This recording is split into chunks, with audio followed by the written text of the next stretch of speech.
Eh bien, on est arrivé déjà au bout, donc ça c'est le premier bilan positif.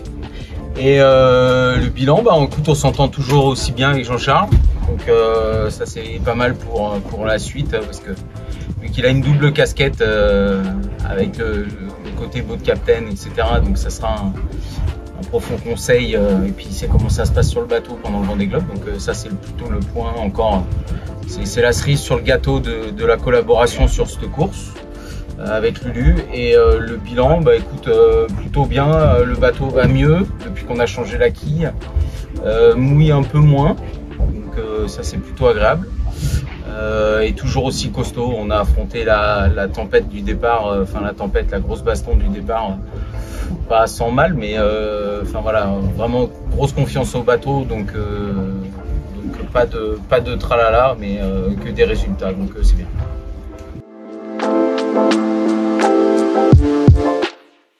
Ouais, l'objectif, je l'avais dit avant les deux transats, c'est de ne pas sortir la caisse à outils des deux transats.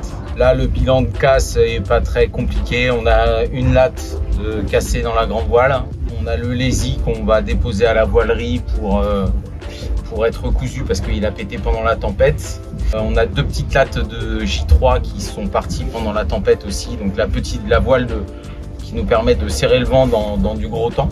Sinon, on n'a rien sur le bateau à part voilà, des bidouilles, un désalinisateur qui ne marche plus de façon horizontale mais de façon verticale. Donc voilà, tu vois, c'est que des petites choses comme ça. Sinon, sur le bateau, il n'y a rien de grave. On a cassé une galette pour les voiles d'avant, mais ça fait partie du sport mécanique et de la casse, on va dire, courante. On n'a pas, de grosses casses à bord du bateau. Donc, le bateau peut repartir dès demain en mer pour le transat sans problème.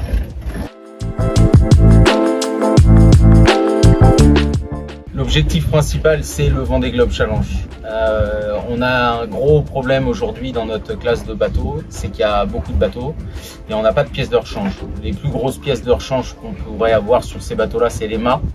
Et là, jusqu'au Vendée Globe, il n'y a plus de mâts disponibles. Donc on ne peut pas prendre le moindre risque sur une grosse casse comme un dématage. Et là, on l'a vu sur cette course-là, tout le monde a été plus ou moins sage aussi sur plein de paramètres, parce que tu vois, il n'y a pas de dématage, alors que sur toutes les transats d'avant, il y a eu des dématages, entre 1 voire 2 dématages par course. Donc du coup, voilà, on fait très attention, et c'est pour ça qu'on a pris cette option sud, qui était un peu plus longue que l'option passée par le nord, avec une dépression qui nous plaisait pas trop au nord.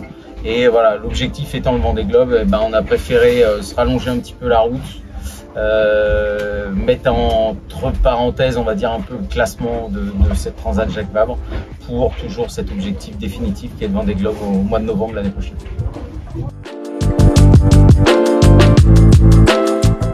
Ouais, le retour, c'est vraiment une grosse course d'entraînement pour le Vendée, qui est quand même plus ou moins obligatoire, on va dire, pour le Vendée. Donc c'est retour à la base. On sera dans le golfe de Gascogne vers le 12-13 décembre, donc plein hiver. L'arrivée du Vendée Globe se passera pour moi certainement au mois de fin janvier, début février. Donc c'est à peu près les mêmes conditions, donc ça va vraiment nous mettre dans le bain du froid, vraiment des conditions de fin de Vendée Globe, donc c'est plutôt assez sympa, et ça peut être une course assez cool, parce que si le modèle météo veut bien jouer avec nous et qu'on a des bonnes dépressions pour monter, ça peut aller relativement vite, et on peut rentrer très rapidement sur l'Europe.